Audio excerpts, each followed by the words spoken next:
تعرف ان لسانك ده عضو مهم جدا. لسانك ممكن يخرج منه بركة وممكن يخرج منه في نفس الوقت اللعنة. عايزين نتعلم دايما نخلي لساننا ينطق بس بالبركة وما ينطقش خالص باللعنة. وخلي بالك من كل كلمة بتخرج من لسانك.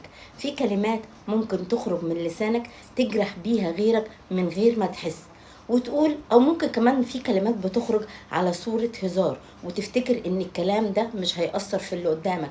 بالعكس، هو هيأثر ويأثر جدا كمان. خلي بالنا كويس من هزارنا يا جماعة، ان احنا نجرح حد بكلمة نبقى قاصدينها من نفسنا كويس بس بنقول له احنا بنهزر. ده مرفوض تماما. انت ما تعرفش كل كلمة بتخرج من لسانك تأثيرها ايه على نفسية اللي قدامك. كمان من لسانك ممكن تخرج كلمات تتنمر بيها على اللي قدامك، وممكن بكلمتك دي اللي خارجة من لسانك توصل واحد او واحدة لمرحلة ان هو يفكر في الانتحار وانه مش عايز يعيش في الدنيا دي بسببك انت، بسبب تنمرك عليه، بسبب احساسه بالعجز ان هو في حاجة غلط، او ان هو يصدق كلام حتى لو هو مش حقيقة فيه. ممكن يصدق كلامك مثلا تجرحه بيه او تتنمر عليه ويصدق كلامك ويوصل لحالة نفسية صعبة جدا. كمان عايزين نخلي بالنا كويس من الكلمات اللي بتخرج مننا على مواقع التواصل الاجتماعي، اللي بتخرج مننا في صورة كومنتات على فيديو او على صورة لشخص ما، وانت بتفتكر انك ليك الحق ان انت تجرح في صاحب الفيديو او صاحب الصورة دي، وما تعرفش ان بكلامك ده انت ممكن تدمره.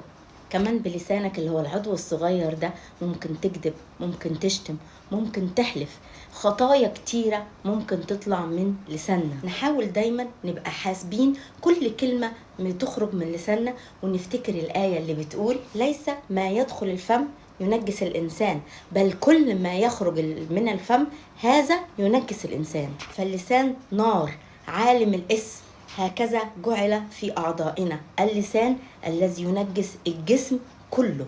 كمان الآية اللي بتقول وأما اللسان فلا يستطيع أحد من الناس أن يذلله، هو شر لا يضبط مملوء سم مميتا، به نبارك الله وبه نلعن الناس الذين تكونوا على شبه الله.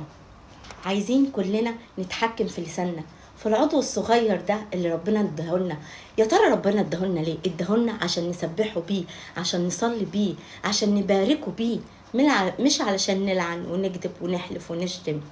بس كده، ده كان فيديو النهارده، يا رب يكون عجبكم. باي.